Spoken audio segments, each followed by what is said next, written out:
Welcome, welcome sa bahay ni Kuya Mel. Welcome sa bahay ni Kuya Mel. Welcome sa bahay ni Kuya Mel. Mga kalingap, mga ate, mga kuya, magandang umaga po sa inyong lahat. Ngayon po ay nandito na naman tayo sa bahay ni Biancy at magluluto po tayo ulit. Ngayon naman po ay manok naman ang gusto ni Kuya Bal. Ang gagawin po natin, yan, nagustuhan niya yung luto kahapon, so gagawin po natin pininyahang manok,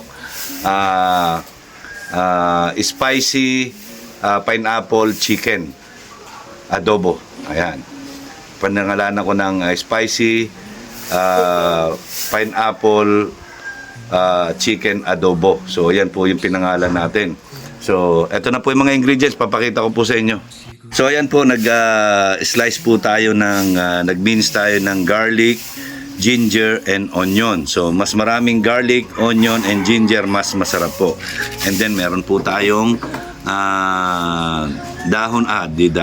siling green ng pansigang. Ayan. At syempre meron tayong oyster sauce, meron tayong magic syrup, meron tayong pork cubes. Yan, meron tayong tidbits. Ayan, tidbits. Ayan. Tapos meron tayong suka at toyo. Ayan, may paminta, may laurel. Ayan po yung mga sangkap natin. At syempre po, dalawang buong manok po ito ang binili natin. Yan, dalawang buong manok yan. Ang gagamitin natin dyan, yan, naghingi ako doon sa pinagbilihan ko ng impilya ng baboy para yun yung gagawin nating mantika niya, no, para mas malasa po. So, ayan na po ang ating ingredients. Ano po, ulitin natin. Ayan, meron tayong garlic, ginger and onion. Tapos green chili, yung pansigang. Meron tayong laurel, meron tayong paminta, meron tayong suka, toyo, meron tayong pineapple tidbits. Ano po? Siyempre, oyster sauce, magic syrup, lagyan natin. Yan, itong nakikita yung kalamansi at siling labuyo po ay para po yan sa sausawan. Just in case na makulangan sa lasa or matabangan, yan, pwede po sila niyan at para mas masarap. So lalagyan natin ng ganitong sili para mayroong kagat, ano po, dahil gusto daw po nila medyo may anghang para mas ganahan silang kumain. So yan po yung gagawin natin. Yan, hinihintay ko lang po yung kalan, hindi namin nadala. So hinihintay ko lang po para makapaggisa na ako. So kailangan maihabol ko to ng mga 12:30 siguro kami makakakain nito. Pero madali lang naman po ito maluto. So ayan po. Ayan, mga kalingap, ano po. Ayan, anhin natin. Tawag dito. Antayin natin yung paano proseso ng pagluluto na gagawin natin. So ayan po, hinanda ko na lahat para mamaya ay dire-diretso na po yung luto natin. Yan na po yung yung impilya ng baboy. Ano po, yung ginagamit kong mantika, impilya ng baboy. Yan, nakakahingi po ako doon sa binibilihan ko ng manok. So kung meron kayong mahingan, mas maganda po kung yung impilya ng baboy. Pero kung wala naman, okay lang din po yung ordinary mantika. So inuulit ko po, ayan ang sangkap natin. Sibuyas, bawang, luya, yung taba ng baboy, siling berde. Ito, kung gusto nyo lang pong spicy, optional po yan. Meron tayong laurel, paminta, meron tayong pork cubes, meron tayong oyster sauce, meron tayong magic syrup, meron tayong pineapple tidbits at sukat toyo. So yan lang po. Yan, additional na lang po yung sugar, brown sugar. Prepared ko brown sugar kung titimplahan nyo po sa final na timpla. Brown sugar po yung gamitin natin. So, ayan po, sa mga gusto magtanong, ayan po. Okay. So, ito po, sigurado ako medyo may kagat po ito. Dahil yun ang gusto ni Kuya Bal. Kung magtataka po kayo bakit ganito po yung niluluto ko parate, yun po yung gusto ni Kuya Bal. Sumusunod lang po tayo. Kung ano yung sinabi niyang lutuin, yun lang po yung niluluto ko. So, ayan po, meron tayong dalawang buong manok na binili. Ayan. So, chop into adobo cut. Okay. So, ayan po. Yan. Abangan nyo na lang po pagka inano ko na po yung umpisahan na nating iluto. Ayan. Sa mga nagtatanong po, ayan po ang mga ingredients natin na ginamit. So, depende po yan sa panglasa ninyo. Inuulit ko po. Hindi ko po sinasabi na masarap ang luto ko. Yan, depende po yan sa taste buds ng kakain. Ano po? Ayan. kung sinasabi nyong bara-barang luto ay nasa sa inyo na po yan. Ayan po, nasa sa inyo na yan. So, ito lang po yung alam kong gawin na sa pagluluto kung papaano. Yan. Ito po yung aking style ng pagluluto. Ibig ko sabihin, yan, may kanya-kanya pong style ng pagluluto. So, nasa sa inyo na po yun kung papaano nyo gagawin. At lang, ang sangkap ko lang po ay ito. Yan. Ang akin lang po, mas maraming sibuyas bawang, mas masarap. Tandaan po, mas maraming ricado na pampalasa, mas masarap po yan. So, ayun lang po, no? Ayan, maraming salamat po sa mga naghihintay po ng ating vlog tungkol dito sa mga ulam na niluluto natin dito sa bahay mismo ni Viancy at ng Batalero family. 'Di ba? Ayan, so sila din po nakakatikim ng luto natin. Siyempre, nagugustuhan din nila yung luto natin, lalo na si Viancy, nagugustuhan niya yung luto natin. Yan, nakapasok na po siya. Yan, sa pagtitira natin siya ulit mamaya. Ano po, yan. Maraming salamat po sa lahat na sumusuporta sa mga vlogs ko po patungkol dito sa pagluluto. Sana po hindi nyo lang po ako dito suportahan.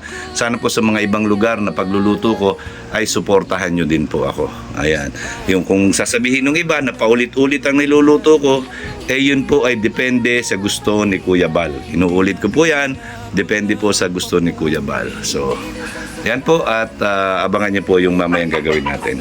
So, ayan na po yung impilya ng baboy. Yan, pamamantika na po tayo. Pamantikain lang po natin ito. At yung mantika nito, dito po tayo magigisa para mas masarap po. Ayan.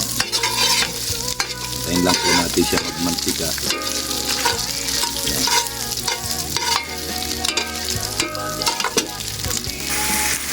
So ayan po, gigisa na natin. Mekos-mekos lang muna po tayo, no? Lutuin natin para nilagay natin yung manok ay masarap sa panglasa, manuot sa manok yung lasa. Ano po?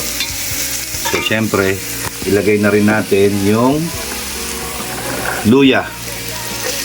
Yan, madaming luya po yan para tawag dito, hindi na po siya malansa. No, wait lang. Sa aeroin. Ayan.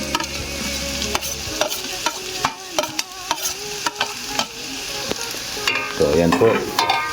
Siyempre, dating gawi, mekus. Yan. Para hindi po malansa. Diba? Pagka kasi manok, medyo malansa yan eh. Diba? Tuwid lang po natin ng konti yung luya. Ayan, para manuot yung lasa. So, ayan po, nilagay na natin yung manok, no? Tapos, mekos lang po para manuot yung sibuyas, bawang, luya sa manok. So, mekos lang natin. Ayan, grabe, oh.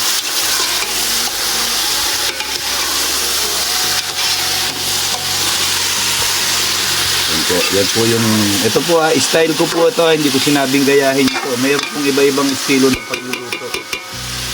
Yan. So, pabayaan lang po natin, i-simmer po natin for 3 minutes. So, ayan po, nilagyan na po natin siya ng laurel, paminta, ano po. Yan, nilagyan na natin. So, i-simmer pa po natin siya para manuot yung lasa, ano po. Ayan. Okay. So ayan po, nilagyan na po natin siya ng sukat toyo. Yan, pakuluin pa po natin para manuot yung lasa dun sa manok. Yan, at pagkatapos ititimplahan na po natin siya para masarap na po. Nilalagay na natin yung tidbits. Yan, at saka yung oyster sauce. So ayan na po. Ayan, hinalo-halo na natin. Paubasin lang natin ng konti, tapos final na timpla na po tayo. Good to go na po ito. Ayan. Grabe, parang ang sarap pa lang. Parang ang sarap. Mamaya natin titikman yung final taste natin para na matimplahan natin ng gusto. So eto na po, ayan ang simpleng pininyahang manok po, ano. simpleng pininyahang manok, no? Wala pong something special dito. Yan, nilagyan ko lang ng konting sarsa kasi syempre yung mga nagtatrabaho ang gusto nila yung medyo masabaw, may sarsa ng konti, no, para ibabahog sa kanin. So ayan na po, luto na ito. Ayan, good to go na po ito. Ayan. So sana po magustuhan nila yung lasa. So ayan po, dalawa na po yung tumikim. Okay na daw po yung lasa, si Kalingap Lydia at si Birador. So pag si Kuya Yeah. pag si Kuya Mel po ang gumawa, dumiskarte sa ulam. so ayan na po. 100% po. Yan, gagawa tayo ng pagka yung natabangan sila, gagawa tayo sa usawan na medyo maanghang. Ayan. So ito po 'yun. So okay po, yan, abangan natin mamaya kung ano magiging resulta nito. So tara, let's. Yan po, yan, nagkakagulo na sila. Grabe. Wala, panalo na naman. Ha? Panalo na naman. Panalo na naman? Hindi ka ba natatalo? Hindi, baka talo ngayon. Yan. Panalo pa rin. Yan, wala akong pera baka talo ngayon. Pag pira ang pinag-usapan, huwag mo usapin po yan eh. Ayan po. May pira ito. Pera. Partner, dalibre din sa usapan na yan. Kaya ako dinagdagan po ng sabaw dahil nakita niyo. Gusto nila yung may sabaw sa sa kanin. Ayan. So, ayan po, ayan si June. June, sa palagay mo, papasa na ba sa iyo ulit yan? Tikpan ko na kainin na to. Ha? Ayos na.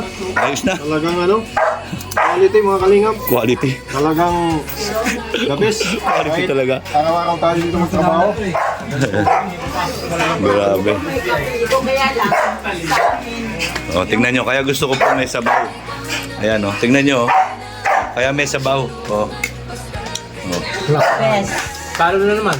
Wala. Kalaban. Panalo na naman kami ngayon. Lalo na naman tayo ulit. Panalo na naman. Sana scatter to, no? Cut out ng lagi. Cash out lagi. Oy, Boss B. How are you? Ayan, si Kalingap Acid, Ayan. Ayan po. Ano masasabi mo dyan? Sarap. Yung sitaw. Ito dispalingado itong tanungin Kasi tinanong ko, masarap ba lasa? Maganda pagkakadali mo sa sitaw. Adobo yung niluto ko. Di ba? Grupo ni nanay. Ayan na, Buwan TV, mayroon ka na naman content. Yung niluto ko, adobo, ang sarap daw ng sitaw. Ayan grabe. Ayan po. Kain ka na, Lydia.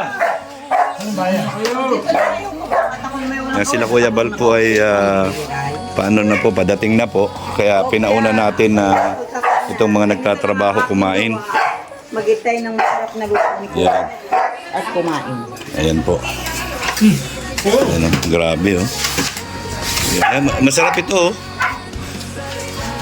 Yan, kakagat talaga yan. Kakagat na talaga yan. Yan. Lagyan mo ng sili. Yun ang dyan, kaya ako pinino yan para masarap. Oo. Hindi nga totoo masarap yan. Kaya ang Kuya Mel. Di ba? Yung tubig. Tubig. Oo. Lalaban talaga yan. Yan ang panglaban dyan. Mga kainin na to. Ayan, nandiyan na po sila Kuya Bal, dumating na. So, kakain na kami. Ayan. Wait, tayo po. Ayan po, mga kalingap, mga ate, mga kuya. Ayan. Dalawang manok. Dalawang hiwa na lang natira. Kunin mo na to, Marky. Ayan. So, okay po. Ayan, nabusog na naman ang lahat. Ayan. Kuya Bal. Ayan po si Kuya Bal.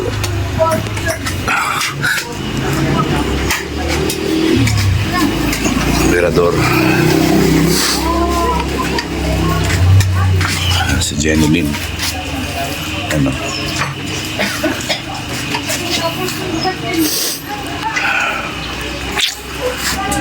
Kanya-kanya na pong upuan.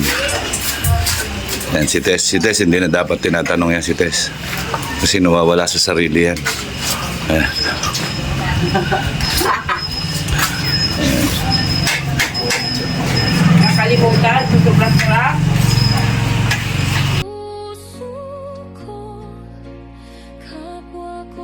mas mahalaga kaysa sa lahat ng ito.